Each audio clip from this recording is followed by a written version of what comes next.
हो, इथं आल्यावर सकाळी दर्शन घेतच असतो मी. आणि आज पुण्यात राजगडावर आणि रायगडावर चाललो. आज जिजाऊंची जयंती महासाहेबांची, आपण जयंती साजरी करण्यासाठी जात असताना पुण्यात आल्यावर दगडूशेठ गणपतीचं दर्शन नाही झालं असं होऊ शकत नाही. आणि म्हणून आज सकाळी सकाळी दर्शनाला मी आलेलो आहे. दर्शन घेतले, बाप्पांची प्रार्थना केली का? महाविकास आघाडीमध्ये बिघाडी सुरू झाली आहे. शरद पवार आरोप करतायत, संजय राऊत सातत्याने बोलतायत. शिवसेनेला तर अजून जाग बी येत नाहीये. ज्या पद्धतीने पराभव झाला त्याच्यानंतर अजून जाग येत नाही. बाप्पांची प्रार्थना केली का जाग यावी? मला असं वाटतं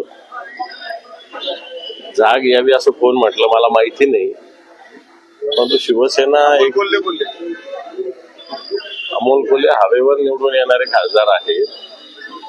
त्याला संघटनेत 20-20, 30-30 वर्ष झिजावं लागतं. ते झिजायचं त्यांना माहिती नाहीये, पण तो काही हरकत नाही. मित्र आहेत ते, त्यांनी त्यांचा सल्ला दिलेला आहे. परंतु शिवसेना पंखाच्या विचाराची उद्धवजींच्या नेतृत्वाखाली चाललेली संघटना ही योग्य दिशेने मार्गक्रमण करेल. एखादा पराभव म्हणजे काय, पराभव आणि जय आणि पराभव या मला असं वाटतं एकाच नाण्याच्या दोन बाजू आहे. लोकसभेला जय मिळाला, आता पराभव मिळाला, आता पुन्हा येणाऱ्या निवडणुकीत जय मिळेल. त्यामुळे मला असं वाटतं तुम्ही फार महाविकास आघाडी बिघाडी झाल्याची वाट पाहू नका. महाविकास आघाडीत बिघाडी कोणती नाही. सगळे पक्ष एकत्रित आहे. लोकसभा आणि विधानसभेचे गणित निवडणुका वेगळ्या असतात, स्थानिक स्वराज्य संस्थेच्या निवडणुका वेगळ्या असतात, कार्यकर्त्यांच्या भावना असतात. स्थानिक स्वराज्य संस्थेमध्ये सगळे पक्ष बळावर लागतात, त्यात नवीन काय नाही. पण त्या निमित्ताने असं एक वातावरण निर्मिती केली जाते की महाविकास आघाडी फुटली. महाविकास आघाडी फुटत नाही. महाविकास आघाडी एकत्रित आहे. मला असं वाटतं सत्ताधारी पक्षाच्या काही लोकांना महाविकास आघाडी लवकरात लवकर फुटावायची घाई झाली, परंतु त्यांचा अपेक्षा भंग होईल एवढंच सांगतो. संजय राऊत काय म्हटले? महाविकास आघाडीविषयी थोडी बोलले ते. आरोप करायला लागले हे संजय राऊत साहेब हे शिवसेना स्वबळावर लढण्याचे संकेत माननीय उद्धवजी ठाकरे साहेबांनी दिले असं बोललेले. ते काय महाविकास आघाडीविषयी कुठे बोलले? काय एकटे लढण्याची तयारी होती म्हणजे अर्थात जमत नाही ना, असं त्याचा अर्थ नसतो.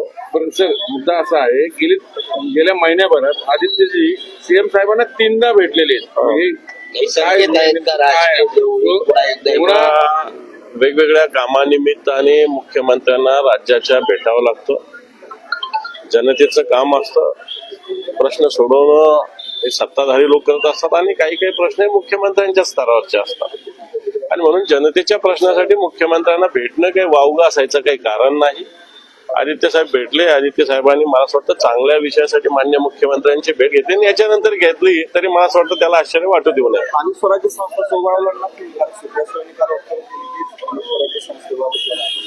ठाकरे साहेबांची आता ही भूमिका स्पष्ट केलीच ना शिवसेनेने. आता वारंवार ते विचारायचं काय कारण? काल संजय राऊत साहेब शिवसेनेचे नेते आहेत, अधिकृतरित्या ते बोलतात आणि म्हणून त्यांनी काल सांगितलेलं आहे की उद्धवजी ठाकरे साहेबांनी असे संकेत दिलेले आहेत. काय संकेत दिले सांगितलं ना त्यांनी, ऐकलं नसेल तुम्ही तर ऐकून घ्या.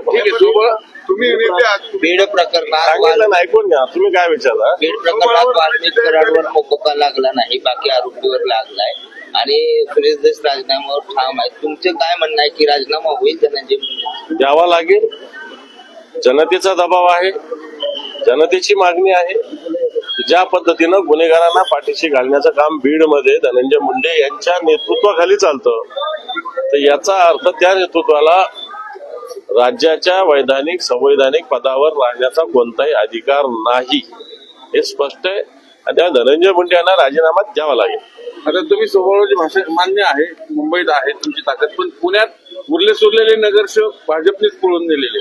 शिवसेना कोणत्या व्यक्तीवर आधारित पक्ष नाही. शिवसेना जनतेच्या आणि संघटनेच्या ताकदीवर उभा असलेला पक्ष आहे. कित्येक लोक शिवसेनेत आले आणि कित्येक लोक गेलेले आहेत. शिवसेना संघटना तळपत राहिलेली आहे तलवारीसारखी भवानी मातेच्या. आणि येणाऱ्या निवडणुकीत सुद्धा नुसती मुंबई नव्हे तर पुणे असेल, नागपूर असेल, संभाजीनगर असेल, नाशिक असेल, कोल्हापूर असेल, ठाणे असेल, या सगळ्या ठिकाणी शिवसेना अतिशय तळपती तलवार राहील एवढं तुम्ही लक्षात ठेवा. तुमचे काही आमदार